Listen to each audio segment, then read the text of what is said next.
Of all the superhero films that have come and gone over the years, I still get the most excited for X-Men because I grew up with that as a kid. I had some of the comics. I collected the entire Fleer Ultra card set. I have no idea where it's at today. I'm pretty sure my brother stole it, in which case, I will fucking kill you, Jake, if you have those. And I love the hell out of the animated series. When the movies released, I was blown away by how great they are and by how fucking stupid they could get. With all that said, I'm also going to throw in the Wolverine movies for good measure. We're going to go over today the worst and best X-Men films, starting of course with the worst.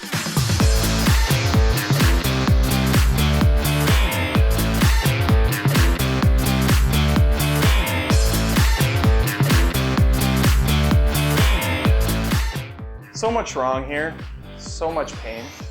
A smart superhero franchise quickly delves into a cliched action movie. It's a film rife with slow motion yelling, cartoonish CGI, a merc without a mouth, Will.i.am, and memory erasing bullets. The first 10 minutes should have been the full film. Alas, it's not the film we got, bub.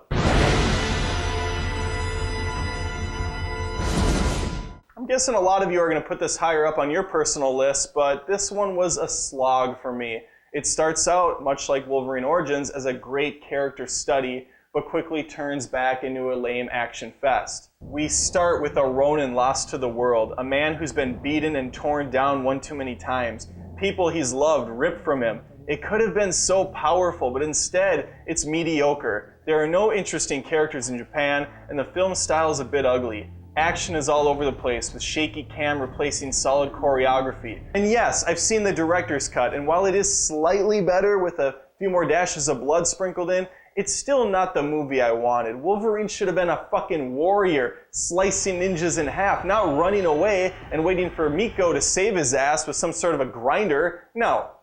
No.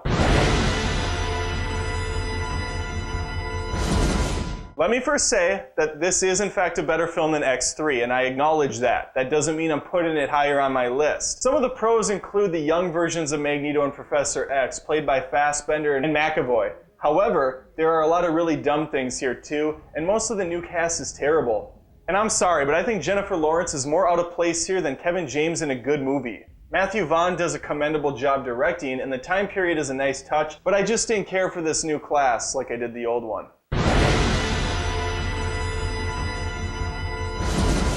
Production hell, cast members missing, directors jumping in and out like porn stars in a gangbang, and so on spelled trouble for X3 right out of the gates. What we're left with is a messy movie that moves far too quick and tries to juggle way too many ideas. Nightcrawler and Cyclops being thrown aside was very disappointing, and the newcomers like Juggernaut were dumb beyond belief.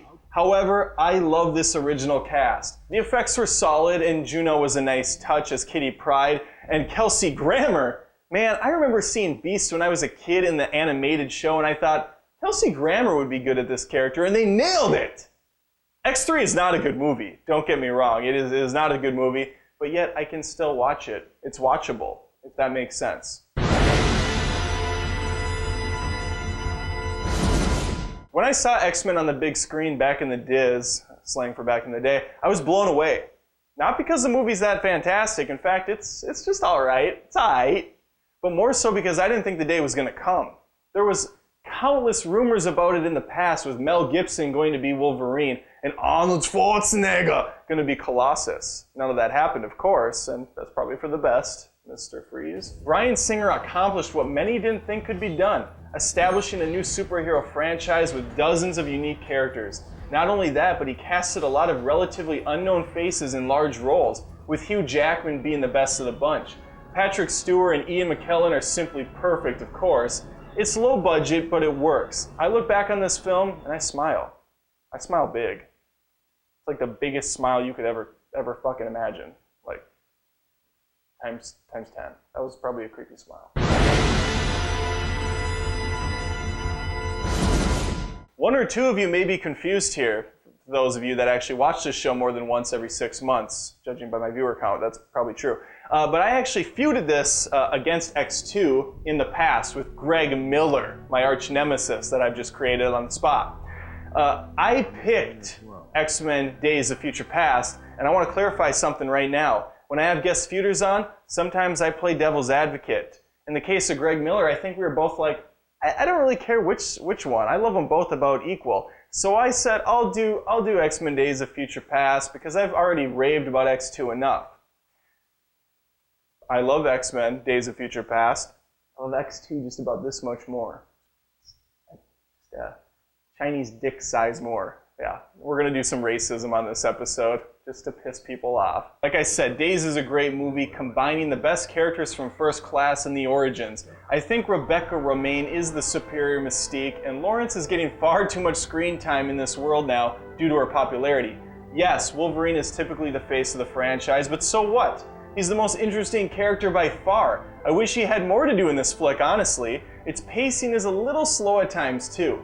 The Sentinels were a bit underwhelming from what I grew up with, but it was definitely awesome to see them finally. Great special effects, smart time travel, continuity fixes, and an instantly awesome Quicksilver make this my second favorite X-Men movie of all time.